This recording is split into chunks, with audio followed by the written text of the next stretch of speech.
जी welcome back once again. 23 मार्च की खसूसी transmission देख रहे हैं। जी हाँ, जागो दुनिया ओनली ऑन दुनिया टीवी। फारूक हसन मौजूद है, मैं हूँ सुंदस जमील। पैनलिस्ट में इजाफा हुआ है, आपसे वादे के मुताबिक हम ऑन एंड ऑफ नए गेस्ट से मुलाकात कराएंगे, उन लोगों के साथ जो इन्होंने अपनी फील्ड में कुछ ना कुछ ऐसा कारनामा किया कि वाकई में हम फख्र से कहते हैं कि ये पाकिस्तानी है और इन्होंने हमारे मुल्क का नाम भी रोशन किया। हमारे साथ गेस्ट मौजूद हैं। आई थिंक फारूक पहले तारुफ जी चौधरी एतराज एहसन साहब जी किसी तारुफ के मोहताज नहीं है, आप सब उन्हें बहुत अच्छी तरह जानते हैं। बैरिस्टर एट लॉ हैं by profession, senior advocate Supreme Court of Pakistan.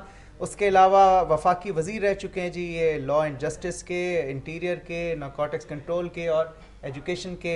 Senator रह चुके हैं, leader of the house, leader of opposition और ex president Supreme Court Bar Association के। और जो लॉयर्स मूवमेंट हुई थी उसमें इनका बहुत स्ट्रॉन्ग रोल था।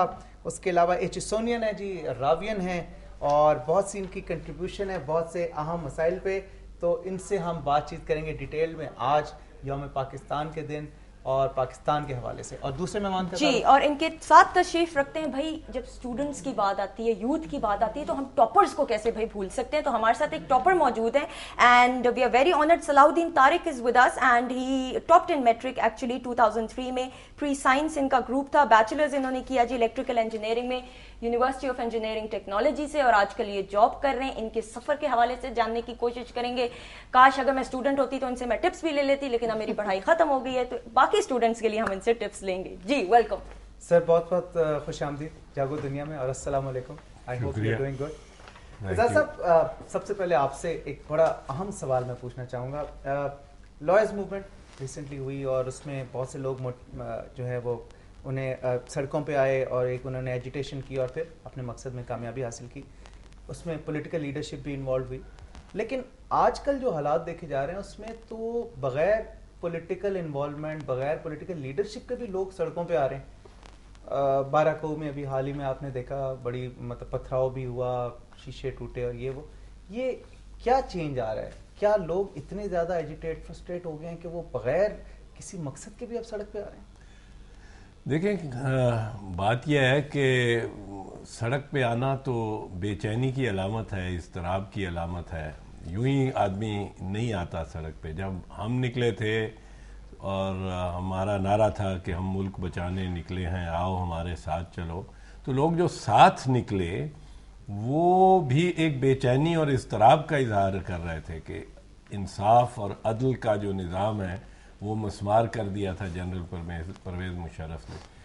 तो इज़्तिराब और परेशानी अब ज़्यादा एक लिहाज से खौफनाक है, क्योंकि अब माशी इक़्तिसादी बुनियादों पर ये इज़्तिराब है। किराए लोग नहीं दे सकते, किराए बसों के नहीं दे सकते, किराए मकानों के नहीं दे सकते, स्कूलों की फ़ीसें नहीं दे सकते, बिजली की वजह से पैदावार आपकी मुतासर हो रही है बुरी तरह, बड़े भयानक अंदाज में। तो पैदावार मुतासर होती है तो रोज़गार मुतासर होता है, क्योंकि लोग बेरोज़गार हो रहे हैं। बेरोज़गारी के साथ फिर और एक क़यामत टूटती है, सारे ख़ानदान पे टूटती है। और माशी और इक़्तिसादी बदहाली की बायस जो लोग निकलते हैं बाहर, उनसे तो उस लहर से तो डरना ही चाहिए। क्योंकि हमने फिर भी एक रवायत जो कायद-ए-आज़म की रवायत थी, आज उनके हवाले से बात करें, अदम तशद्दुद की सियासत को, कॉन्स्टिट्यूशनलिज्म को हमने प्रचार उसका किया और उसी के साथ रिश्ता जोड़ा रखा और उसी के साथ हमने अपने आप को मुंसलिक रखा उस रवायत के साथ। सॉरी एतजाज़ साहब, आपकी सॉरी हम बात काट रहे हैं क्योंकि कराची स्टूडियो से हमें मुस्तफ़ा कमाल साहब ने भी ज्वाइन किया, उनके भी पॉइंट ऑफ व्यूज़ आज के दिन के हवाले से लेंगे। मुस्तफ़ा कमाल साहब आई थिंक किसी तारुफ के मोहताज नहीं है, a man who actually changed the overall मैं कहती हूँ नक्शा ऑफ कराची एंड सारा क्रेडिट इनको जाता है। द यूथ आइकन मैं कहूँगी इज विद अस जी, कराची शहर के, और बहुत सारा काम किया, पाकिस्तान का नाम इन्होंने बहुत जगहों पे रोशन किया, बहुत से अवार्ड्स ले चुके हैं। अस्सलाम वालेकुम मुस्तफा भाई। जी वालेकुम सलाम फारूक भाई, कैसे हैं आप? बिल्कुल ठीक ठाक, आप खैरियत से हैं? यौम पाकिस्तान आपको बहुत बहुत मुबारक हो। जी आप तमाम लोगों को भी, आपके यहाँ पे शुरका जो हैं और आपके तवज्जुह से जो लोग भी सुन रहे हैं आपकी आवाज़, सबको बहुत बहुत पाकिस्तान मुबारक। मुज़फ़्फ़र भाई, आप यूथ को भी रिप्रेजेंट करते हैं, आपने बहुत से काम किए, पाकिस्तान का नाम भी बहुत रोशन किया। आपसे जानना ये चाहूँगा, बात यहाँ पे एजाज साहब से भी यही हो रही है कि आज के यूथ में, पाकिस्तान के यूथ में इतनी फ्रस्ट्रेशन क्यों है?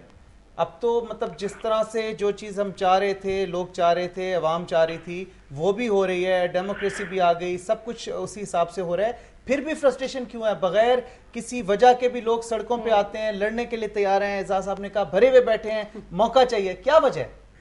मैं समझता हूँ कि किसी भी इंसान में, यूथ तो एक तरफ रख दें अभी, किसी भी इंसान में फ्रस्ट्रेशन उसी वक्त आती है जब उसमें सोचने समझने की सलाहियत होती है, और जब वो सोचने समझने लगता है और वो अकॉर्डिंग टू और अपने सामने वो बहुत सारी ज्यादतियां या बहुत सारी ऐसी चीजें देखता है जिससे उसका दिल और दिमाग जिसे कबूल ना कर रहा, और बहुत सारी चीजें ऐसी हो रही होती हैं जो उसके मन को सही नहीं लग रही होती, तो मैं समझता हूँ फिर इज्तिमाई तौर पर ये फ्रस्ट्रेशन फिर निकल कर आती है। यूथ की अगर आप बात करें तो देखें 65% आपके हमारे इस मुल्क की खुशकिस्मती है कि हमारा यूथ बेस है, पाकिस्तान जो यूथ नौजवान है इस मुल्क में, और ये बड़ी रिजिलियंस है इन तमाम लोगों के अंदर, यूथ के अंदर बहुत ज्यादा जज्बा हुब्बुल वतनी है, बहुत ज्यादा रिजिलियंस, बहुत कुछ करना चाहते हैं। बिल्कुल सही। Thank you so very much. I think we have to go for a short break. Break के बाद हमारे साथ हम यूथ की बात करें, टॉपर भी मौजूद हैं, सलाउद्दीन फहद ने भी कुछ कहना है। फहद ने भी कुछ कहना है, सामिया ने एक फरमाइश भी करनी है, वो हमें बिल्कुल याद है। हम ब्रेक के बाद ये सारी चीजें करेंगे। स्टे ट्यून्ड, कीप वॉचिंग जागो दुनिया। Have a nice day.